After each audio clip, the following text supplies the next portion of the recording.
Beginning the day in Salt Lake City. Salt Lake City should also be known as the city where nothing's open on Monday for some reason. But it's a nice town.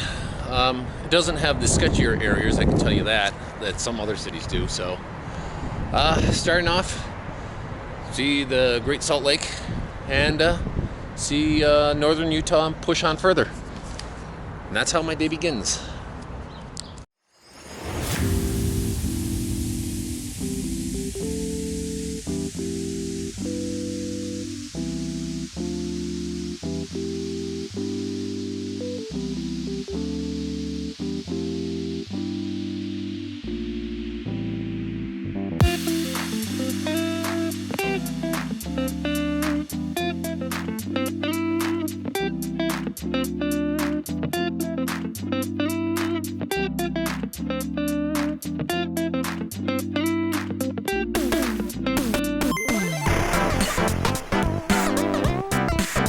This trip here, we're starting off in Salt Lake City, Utah. Now, I'd always been meaning to come to Salt Lake City because it was one of the main cities that I'd never been to before. And I got to explore it pretty good. It's a pretty clean city. It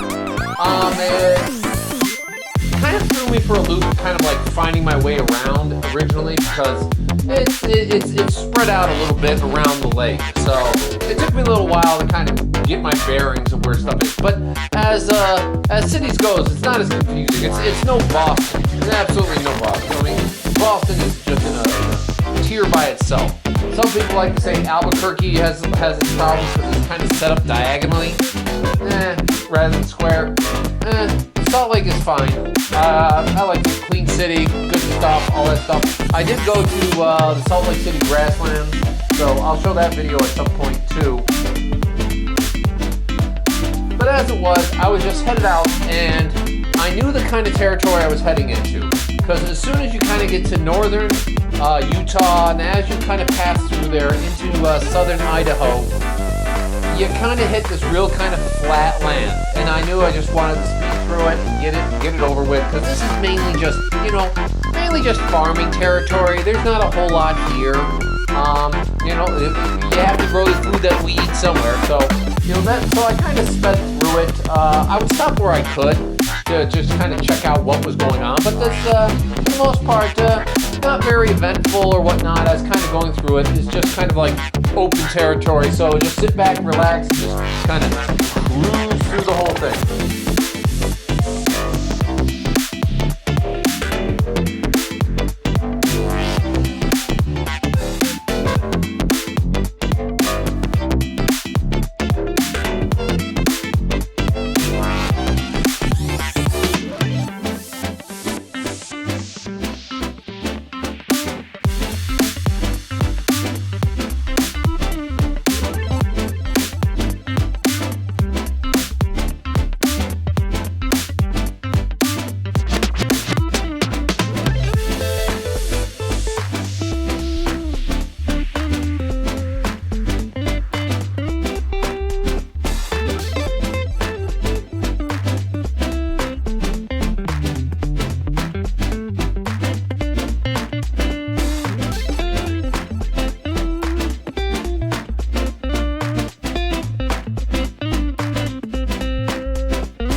Idaho.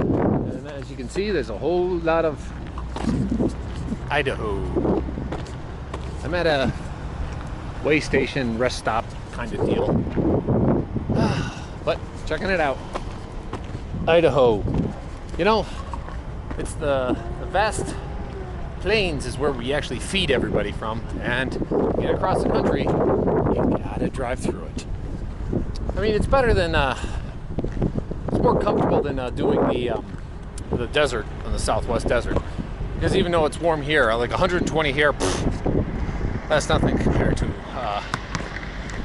the 120 there is just nothing compared. Is just so much harder than what here it is. It's like, I think it's in the upper 80s right now, maybe low 90s. The other thing is back there I saw, like in Utah, Golden Spike Park. It took me a while to remember what that was. That's where the the Transcontinental Railroad met. I think it was Grant who put it in. A spike that joined the railroad they were building from west to east to west.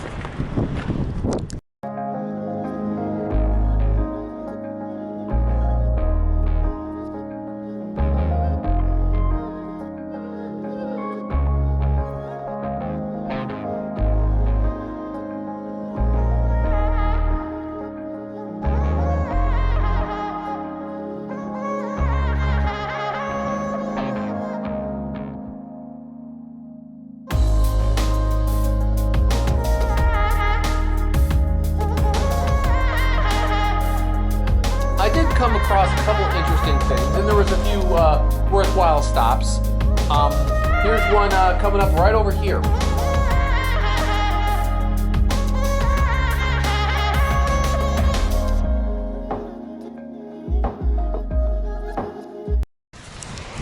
Here we are. It's called Twin Falls. Now, why is it called Twin Falls? I assume there are two of them. Gold was discovered in 1869 in the Shawano. That's what this is, the Shawano Falls. During the summer of 1870, hundreds of prospectors searching for slows for bars of gold. Flour gold. 3 mining camps, silver town to establish. There's good. 1907 gold yields in 1 year. The gold yields diminished. The miners sold their claims to Chinese who worked the mines until abandoning them in the early 1880s. The mining camps, though temporarily, paved the way for development of modern agricultural communities.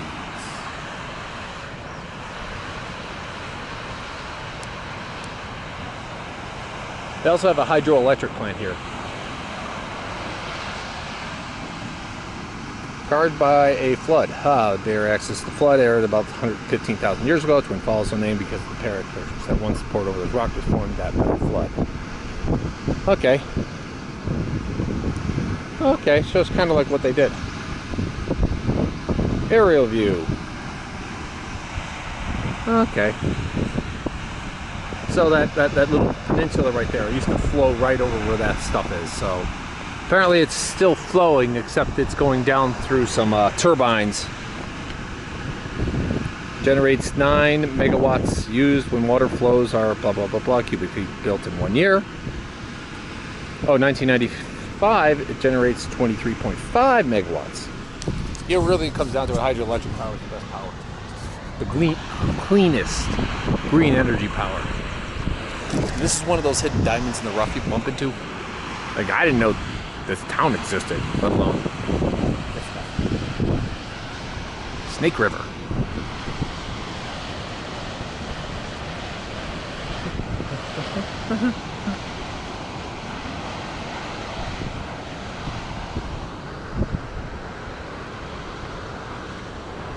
Before there was potato, there was gold.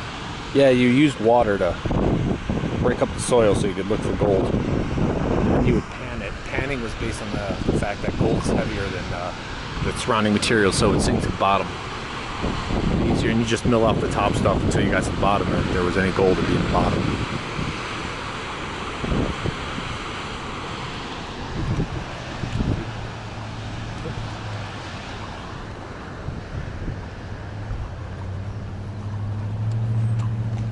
Canyon wildlife. Red-tailed hawk, we got those. Swallow, deer mouse, yellow-belly marmot, gopher snake, western fence lizard. I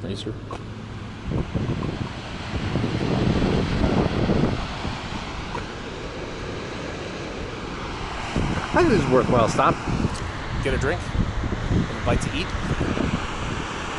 look at some falls.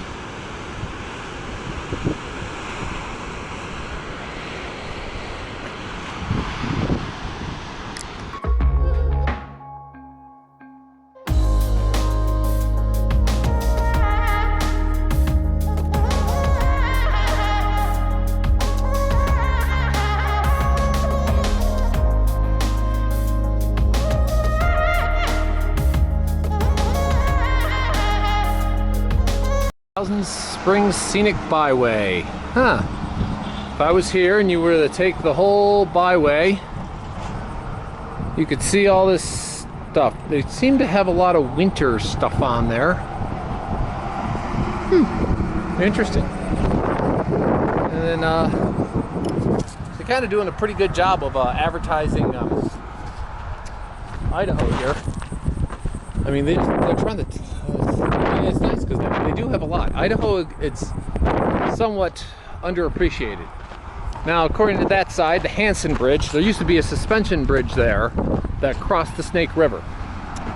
The Snake River, obviously a major waterway in Idaho, and they built that in 1919. Until then, it was a big suspension bridge. Here you can see the canyon. Now, if you follow the canyon far enough up north, the Snake River Canyon is a great scenic drive because you can actually, the towns are right along, nestled next to the river.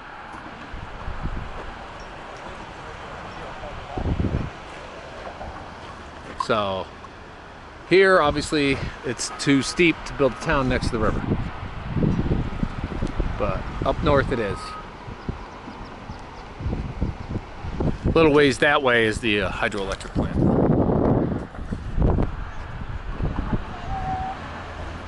Nice little stop here. Someone was bold to get down the graffiti.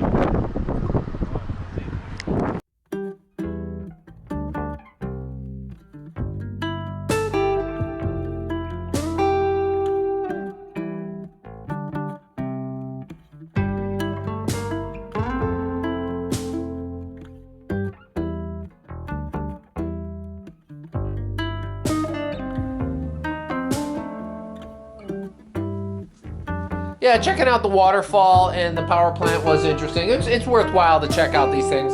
It's nice to see them.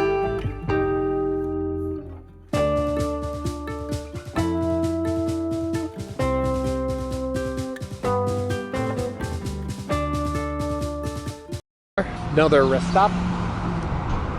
You can see more of Idaho, the potato capital of the world. Just gotta get a breather. I learned in the Southwest. You can see out there some wind turbines going. For the most part, I haven't seen too many wind turbines, but just moving on out. Unfortunately, the highway is kind of the best way to go. This is kind of just open land field. So, just keep on trucking. Get there soon.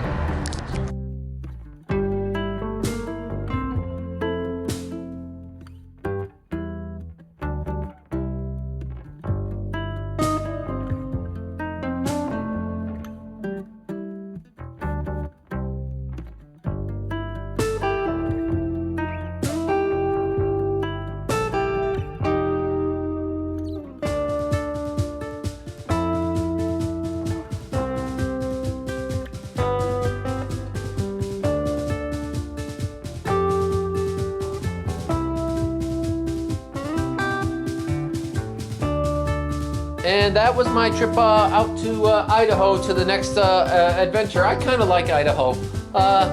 Boise has changed over the years, and it's